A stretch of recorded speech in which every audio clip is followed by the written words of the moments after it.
It's almost midnight in Brussels. At the airport, passengers are boarding Flight 21 to Moscow.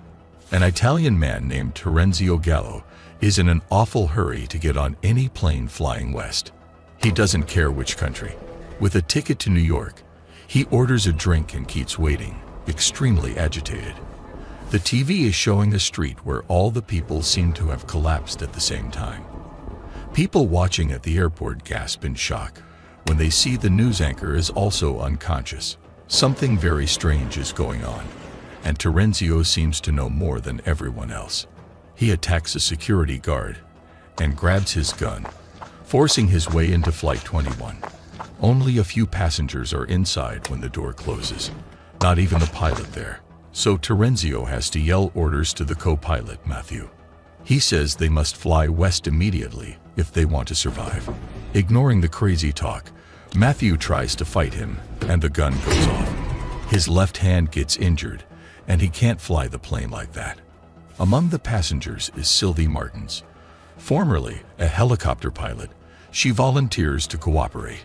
Terenzio forces Matthew and Sylvie to take off despite the silence from the control tower. Gabrielle, the only flight attendant aboard, helps the terrified passengers the best way she can. The pilots try to dissuade the hijacker, but Terenzio says he's not planning to do anything. As a NATO officer, he came across privileged information about a global catastrophe. The sun is killing everyone. It has already started in Eastern countries. Convinced that they're dealing with a nutjob, Sylvie decides to focus on a concrete problem. Matthew's hand is not looking good. One more passenger is recruited to help out. Her name is Laura, and she is a nurse. Without the proper tools, she is forced to use a hot knife to cauterize the wound. Matthew's painful screams are heard by the passengers. The pilot then realizes that everyone's increasing terror can quickly escalate into a tragedy. Trying to keep it under control with a little lie, he says the hijacker only wants a ride. They will drop him off at the specified location and then resume the flight to Moscow as normally as they can. His actual hope is to be rescued by fighter jets at some point. Their departure was certainly not discreet, so the authorities must have been informed by now. One of the passengers is a man named Ayaz. He overhears parts of the conversation in the cockpit and begins to suspect they have been lied to. A general commotion around a sick boy is Ayaz's chance to overpower Terenzio. With the hijacker now locked in the bathroom, Matthew is brought to explain what's really happening. He tells them everything Terenzio said before. They are not so sure the man is crazy. Some of them remember a few strange things were happening before they left. An Instagram influencer named Eames saw a friend suffocating during a video call for no apparent reason. Matthew explains that they don't have much fuel left and part of the avionics is damaged by that same bullet that wounded his hand. Iceland is the best option now, and they will know more as soon as they land. Everyone agrees to the plan, but when they get closer to the airport, they see a pile of crashed aircraft. Unable to land the plane, they divert to Scotland. What they saw in Iceland supports Terenzio's theory, so they decide to release him. He accidentally heard his boss talking about it in a NATO meeting. All he knows is that the sun rays became toxic to all living beings, and hiding indoors makes no difference. Somehow the gamma radiation got amped up to crazy levels with no warning. After an emergency landing in Scotland, everyone rushes outside to check their phones. That crazy Italian was telling the truth. Half of the world population is dead, including pretty much everyone they know back in Belgium. The other half is reporting the solar apocalypse until dawn comes for them too. Which will happen here in less than an hour, so they hurry up to gather supplies and fuel. 3 RAF servicemen show up asking for a ride. One of them suggests flying northwest, putting more miles between them and the approaching sunlight faster. Thank God one of them went to school, right? They take off again, and everyone uses their expertise to help fix things. Internet connection is restored, and the passengers take doom scrolling to a whole new level. Someone finds a picture of those RAF men and finds out they're actually terrorists who were being deported to Afghanistan. Their next stop is Canada. Now they have 2 hours before Mr. Blue Sky comes creeping over them. The plan is to send the terrorists to fetch something and leave them behind. The men insist on taking 2 more people with them, Gabriel and a passenger named Jacob. Jacob manages to lock them up, but nobody told Gabriel about the 3 strangers, so she refuses to abandon them. Jacob makes it back on the plane, but the poor flight attendant stays behind. Breaking free, the terrorists chase the plane but only manage to put a small crack in one of the windows. A radio signal from Hawaii is picked up. They can't hear it clearly, but there's reason to believe there's an underwater bunker there full of survivors. Matthew wants to fly there immediately, and some of the passengers back him up. Sylvie and the rest of them think it's reckless. While they are arguing about it, several alarms go off. They find out that one of the terrorists was able to grab the landing gear, and the man is still there, which means that they won't be able to land anywhere until they kick that jerk out.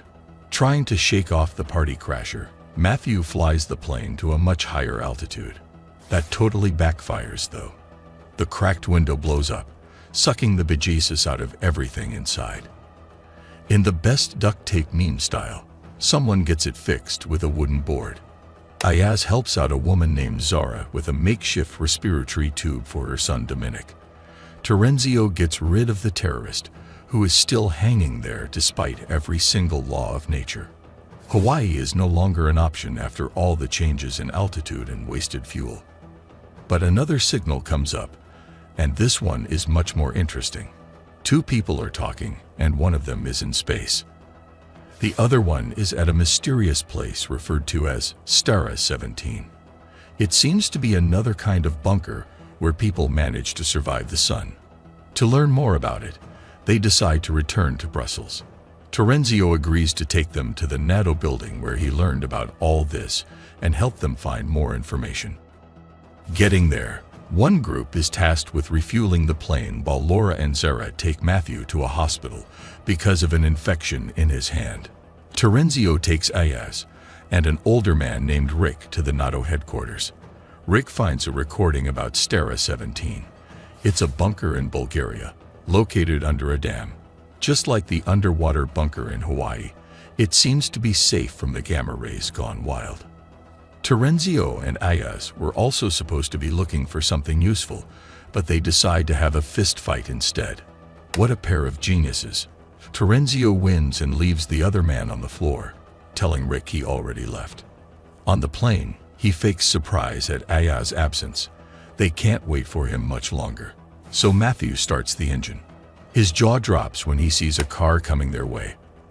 Ayaz comes out of it, in terrible shape. Terenzio gets handcuffed when the others learn the truth, and Sylvie prepares everyone for their trip to Bulgaria. They will have only 20 minutes to reach the bunker, so they must be sharp. Alone in the bathroom, Ayaz is tending to his injuries from the fight when he has a seizure. He makes the stupid decision to not tell anyone about it. Asked about Terenzio's fate, he says he should be released due to the extreme circumstances. All that leveled head disappears when they land. Ayaz volunteers to drive one of the 2 cars available. The other group goes with Sylvie. Just as expected, Ayaz has another seizure and they crash. The first group is already far ahead, turning right at an intersection. Arriving at the facility, there's a tricky gate where someone needs to keep pressing a button, otherwise it will close permanently. Terenzio volunteers to wait for the second group. When everyone else from the first group is inside, Sylvie handcuffs him to the gate just to make sure he will really wait. But when those poor guys finally reach the intersection on foot, they turn left. It's no big deal for them, as both entrances lead to the same place, and the 2 groups reunite. For Terenzio, though, that's terrible news. Sylvie realizes what she has done, but it's too late to go outside and save him. The group is welcomed at Stara 17 by NATO soldiers. Colonel Lom is the man in charge. Weeks later, they are beginning to get used to life in the bunker. Now they are in contact with other survivors from all over the globe, and a scientist named Horst is experimenting on rats to find a sun antidote. But it's not all fun, sadly. Ines, the Instagrammer, is the only young girl down there, and she gets constantly bullied or harassed. A man named Hermans blames the newcomers for the diminishing supplies. They begin to plan a trip to a seed bunker in Norway, so they can begin to grow something. Afraid of the consequences if someone finds Terenzio, Sylvie volunteers to that mission. But Colonel Lom assigns it to Matthew and one of his men, Captain Marcus. Ayaz and Jacob will come along, as well as Ambassador Thea Bisset. During breakfast, the colonel talks to Ayaz about Zara. He suspects they are having an affair. Ayaz denies it but says he would prefer to stay with her and Dominic. Lom agrees to send someone else instead. It can't hurt to have people procreating, right? Talking to American survivors, they learn that the Russian bunker has gone silent. The cosmonaut has also been MIA for a few days now. Laura and Horst check up on the rats they had left outside. Sadly, none has survived daylight. Back inside, Rick is enlisted to help them catch more rats. Excited about the science project, Dominic tiptoes out of bed to chase a rat. His mother follows him and both of them get trapped in the generator room. Sylvie and Lom decide to drive to the airbase and get a blowtorch to open the door. Lom finds Terenzio's remains right away, and that increases his suspicions about Sylvie. But he has a much bigger problem at the moment. The airbase has been hit by a missile. Lom suspects the Russians heard about the trip to Norway and decided to steal the seeds. They find no blowtorch, but Lom watches an interesting footage of the front gate. In the bunker, everyone is about to melt from the heat because the generator is turned off. Some of the soldiers decide to force Zara to turn it back on, but Ayaz fights them, defending his new family. Colonel Lom arrives at the perfect moment to get hit by an accidental shot. His men try to save him, but to no avail. Zara realizes that they won't make it out of that room, so she decides to turn that thing back on before it's too late. Ayaz keeps desperately punching the door and screaming her name, but she's already gone, and so is Dominic. With the leadership role so abruptly vacant, Thea seems to be the one calling the shots now. But she knows that her authority hangs by a thread in such an odd mix of soldiers and civilians. While Ayaz plunges into grief, Hermans and Philip are also mourning and preparing Lom for his burial. That's when they find something in his pocket and immediately take it to a laptop to check it out. It's a copy of that video. The two soldiers watch Sylvie handcuffing a fellow NATO officer. Philip vows to avenge him soon. Right now, obtaining those seeds is the highest priority. Thea assembles a group to go to Norway. Herself, Matthew, Jacob, Marcus, and a man named Osman. During Zara's funeral, Ayaz resurfaces and volunteers to go with them. Everyone thinks it's a bit odd, as he was barely responsive until just now. But there's not time to argue. And there's already too much tension in the air. Marcus was the only soldier to attend the funeral, and when it's Lom's turn to be buried, the civilians return the favor by not showing up either. On top of that, the Russians are still silent and could well be up to something. When Thea's group gets to the airport, Matthew radios the bunker to touch base before leaving. He talks to Ines, and she says they're all fine. Just after that, the soldiers take over the place, holding all the civilians at gunpoint. They announce that this is Sylvie's trial for the murder of a NATO officer. Then, they play the video for everyone. Her friends look surprised, but slowly begin to justify her actions based on Terenzio's dangerous behavior. That gets them all locked up together, while the boys decide what to do. At the moment, the only civilian who was not in Flight 21 is the Spanish ambassador, Gerardo. He takes the role of mediator, but neither side seems very happy with his contribution. Taking advantage of Thea's absence, the soldiers throw a huge party with lots of booze. Hermans comes down to get Horst and Rick. The girls fear this might be an excuse to attack them, but they actually force Horst to fight the old man for their amusement. Fed up with their cruelty, the scientist punches Philip instead and gets punished with a beating. Meanwhile, the other group has arrived safely in Norway. No Russian ambush waiting for them. A woman named Gia is still alive and guarding the seed vault. After 5 weeks isolated and without her medication, she has gone pretty much insane. Gia is convinced that her colleagues were victims of a poisonous gas. When they tell her it was the sun, she laughs and wonders who is the crazy one here. They want to take her with them, but she says no. She also refuses to let them take any seeds. Matthew complains that everyone is so difficult. He hates the new normal. Back in Bulgaria, someone messes up radio duty and lets Marcus know that Eanes is in trouble. His crush on the girl is no secret, and he'll probably keep trying the radio to find out what happened. Afraid that the other groups might not come up if they suspect something is wrong, Hermans grabs Eanes and makes her tell Marcus that everything is just fine. She manages to escape him and screams for help before running away. The soldier decides to let her go, closing the door behind him as he enters the bunker. Ayaz also heard Eanes screaming on the radio. Marcus wants to return tonight, even if it means talking less seeds with them. Ayaz backs him up, and Osman wonders if this is actually his revenge. Gia agrees to join them when they pretend that she is right about the gas. The deception is eventually revealed, and she begins to act up, so they just tie her up for the trip. Sylvie and the others plot to overthrow the soldiers, but Rick betrays her to avoid a violent insurrection. Outside the bunker, Eanes is surprised to see a helicopter and flags them down. Believe it or not, these are the Russians now. They want to know who took their planes down. Eanes says the NATO soldiers did it, and she disagreed with that, which is why she got kicked out. The Russians not only buy it, but also agree to help her. She takes them to the bunker, and they blow the door open. In Norway, Ayaz rushes to the radio when he hears Eanes calling. She recaps everything in a few seconds.